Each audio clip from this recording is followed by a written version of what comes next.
Disclaimer terlebih dahulu, semua yang disampaikan dalam video ini adalah opini pribadi dariku setelah nonton film ini sampai habis. Kalian boleh setuju ataupun tidak, silakan sampaikan saja di kolom komentar dengan sopan dan tidak perlu syarat. Kalau kalian sudah mengerti, ayo kita masuk ke videonya.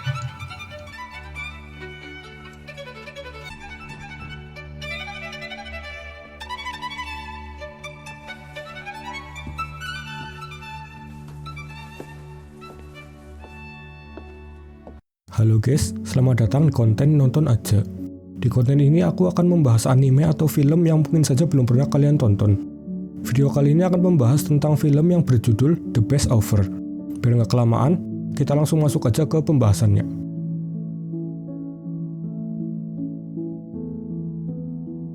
The Best Offer dirilis pada tahun 2013. Film berdurasi 124 menit ini memiliki genre crime, drama, misteri, dan romance. The Best Offer dibintangi oleh Geoffrey Rush yang bisa kita kenal sebagai Kapten Barbossa di Pirates of Caribbean, Sylvia Hooks, Jim Sturgess, Donald Sutherland, dan lain sebagainya. The Best Offer bercerita tentang seorang evaluator sekaligus pemandu lelang dari barang-barang seni yang bernama Virgil Oldman. Mr. Oldman ini bisa dibilang orang yang lumayan aneh karena dia sangat menjaga kebersihannya, terlihat dari dirinya yang selalu menggunakan sarung tangan setiap saat. Mr. Oldman juga memiliki wawasan yang luas terhadap seni sekaligus sangat terobsesi dengan barang-barang seni seperti lukisan. Bahkan dia sampai memanipulasi jalannya proses lelang dengan menggunakan seorang joki yaitu temannya sendiri yang bernama Billy untuk berpura-pura membeli lukisan yang dilelang dan nantinya lukisan tersebut akan disimpan sendiri sebagai koleksi pribadi Mr. Oldman. Suatu hari, dia menerima telepon dari seorang wanita misterius yang mengaku bernama Claire Ibbotson. Orang tua dari Claire ini meninggal dunia setahun yang lalu, dan Claire bermaksud untuk menjual rumah sekaligus barang-barang seni koleksi kedua orang tuanya. Awalnya Mr. Oldman menolak permintaan dari Claire, namun karena Claire memohon-mohon, akhirnya Mr. Oldman menyanggupi permintaan dari Claire.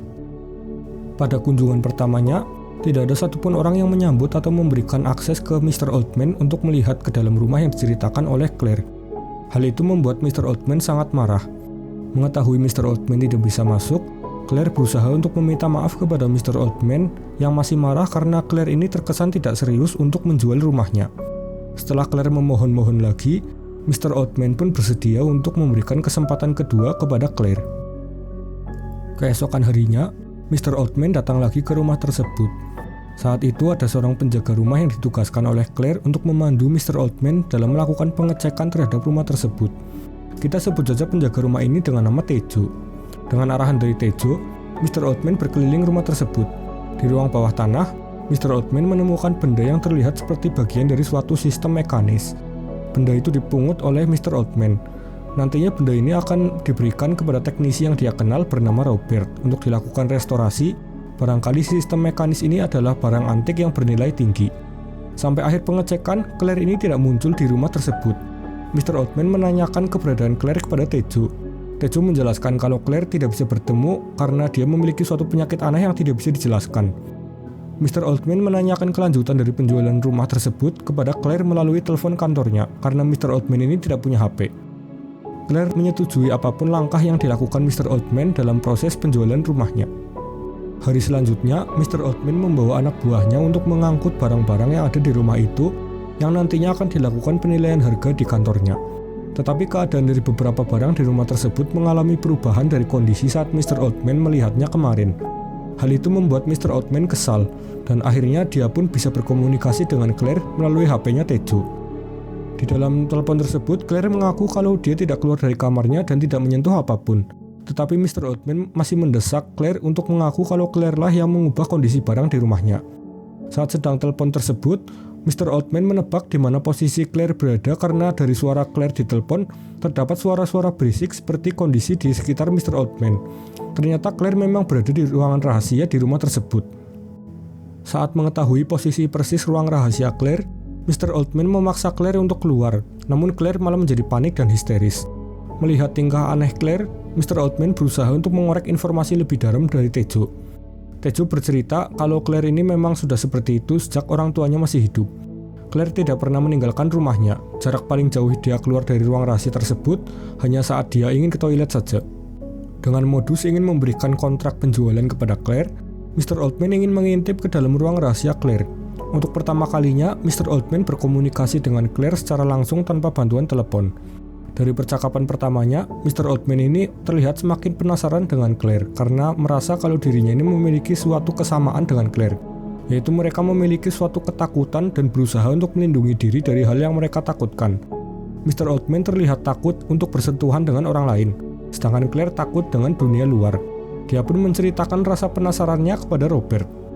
Di keesokan harinya, Mr. Oldman bermaksud untuk meminta tanda tangan Claire untuk persetujuan kontrak tersebut.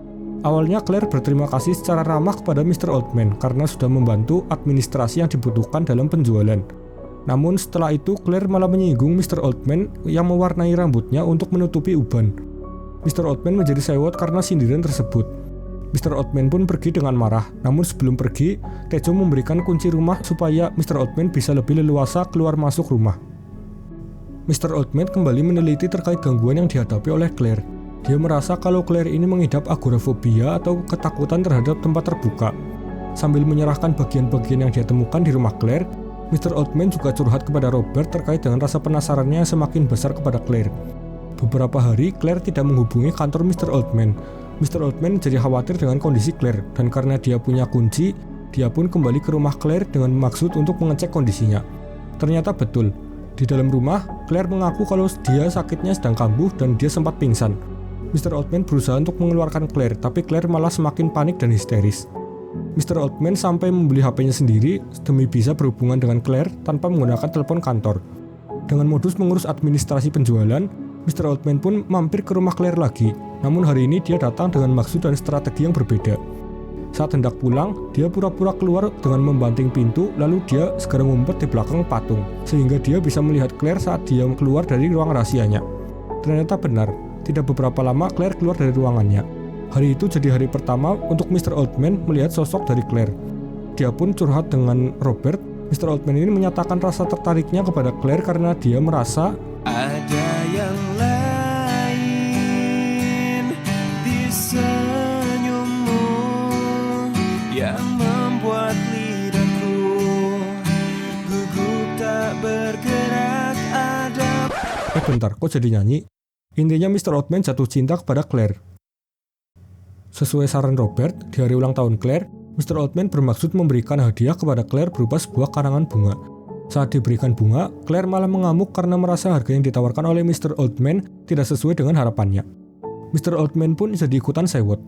Malamnya, karena Claire melihat bunga pemberian Mr. Oldman, dia langsung menangis dan meminta maaf kepada Mr. Oldman, seolah emosinya tadi pagi itu adalah hal yang tidak terkontrol. Kelihatannya Claire ini juga punya gangguan bipolar. Mr. Oldman pun curhat lagi ke Robert mengenai cara agar dia bisa lebih dekat dengan Claire. Keesokan harinya, Mr. Oldman datang dan bermaksud untuk melihat sosok Claire lagi secara diam-diam. Tapi dia ceroboh dengan menjatuhkan HP-nya dan membuat Claire menjadi panik dan histeris. Mr. Oldman juga ikutan panik dan buru-buru kabur karena merasa dirinya sudah ketahuan. Belum jauh kaburnya, Mr. Oldman menerima telepon dari Claire yang meminta tolong karena dia merasa ada penyusup di rumahnya.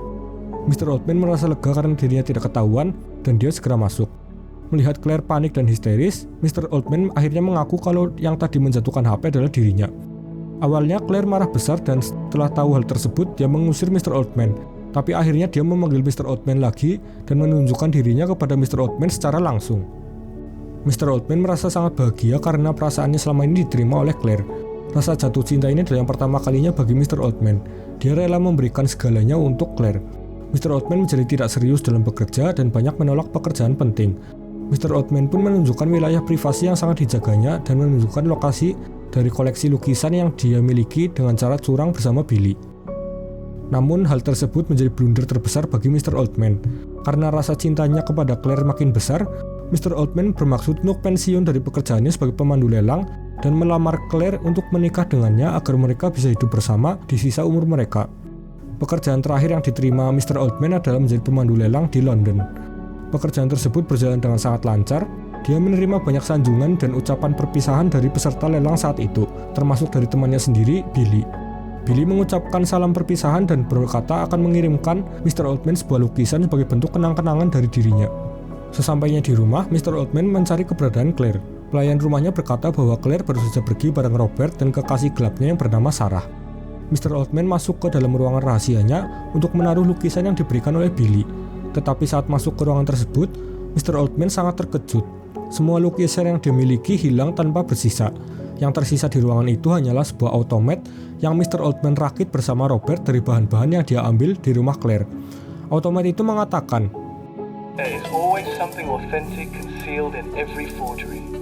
I couldn't agree more. That's why I'll miss you, Mr. Oldman. Yang suara itu merupakan suara dari Robert. Lukisan yang Billy berikan juga merupakan lukisan yang sama seperti yang ada di rumah Claire, dengan pesan di baliknya, untuk Virgil dengan cinta dan rasa terima kasih. Mr. Oldman telah ditipu oleh orang-orang yang paling dia percaya, yaitu Robert, pacar gelapnya, Billy sahabatnya sendiri, dan juga oleh orang yang sangat dia cintai, yaitu Claire palsu. Loh, kok palsu? Yang asli mana dong? Claire yang asli, pemilik dari rumah yang selama ini kita lihat sepanjang film, adalah orang cebol ini. Dialah pemilik asli rumah tersebut dan dia menyewakan rumahnya untuk kebutuhan syuting film. Untuk menutup mulutnya supaya tidak bercerita hal yang tidak perlu, Robert membuatkan sebuah lift di bar tersebut untuk akses Claire yang asli naik ke atas rumah karena saat ini dia tinggal di bar tersebut. Mental Mr. Oldman sangat terguncang akibat kejadian tersebut. Awalnya Mr. Oldman ingin melaporkan hal tersebut ke polisi, namun mengingat dia mendapatkan semua koleksinya dengan cara yang curang, tentu saja dia mengurungkan niatnya tersebut. Mr. Oldman sampai masuk ke RSJ untuk menyembuhkan mentalnya yang terguncang. Setelah mentalnya membaik, Mr. Oldman memutuskan untuk pindah ke Praha. Dia mengunjungi sebuah kafe yang pernah diceritakan sebagai kafe favoritnya yang bernama Day and Night, dan dia menunggu cintanya untuk kembali di dalam kafe tersebut.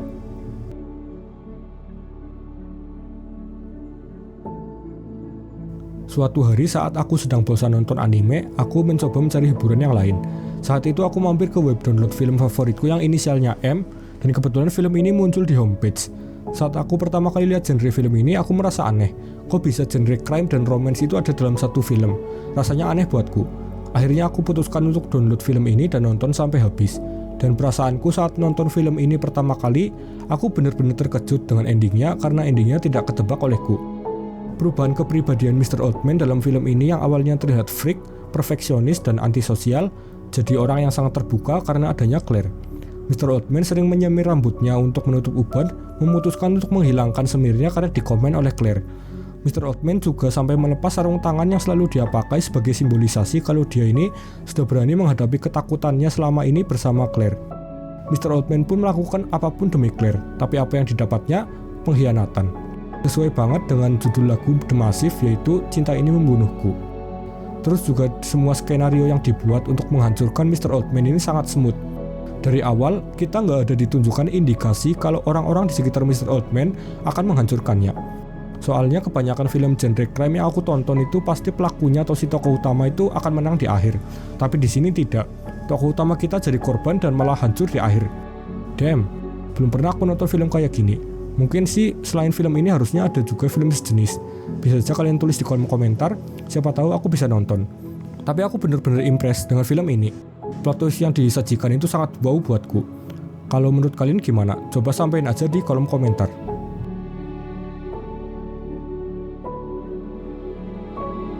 Kesimpulannya, bisa banget kalian nonton film ini. Menurutku kejadian yang dialami Mr. Oldman sangat relate dengan kebanyakan cowok saat ini. Bukan berarti aku menyalahkan cewek-cewek di luar sana, tapi banyak juga cewek yang tidak bisa dipercaya dan menghancurkan cowok yang tulus, seperti penggambaran dari tokoh Mr. Oldman. Aku kehabisan kata-kata sih untuk menjelaskan film ini. Pokoknya bagus dan recommended. Jika kalian penasaran dengan film ini, bisa banget buat ditonton, dan bisa banget kalian like video ini jika kalian sepaham dengan pembahasanku di video ini. Hei. Sekian dari aku. Kalau kalian suka dengan pembahasan seperti ini, bisa banget kalian subscribe ke channel ini supaya tidak ketinggalan pembahasan menarik lainnya. Sampai ketemu di video selanjutnya.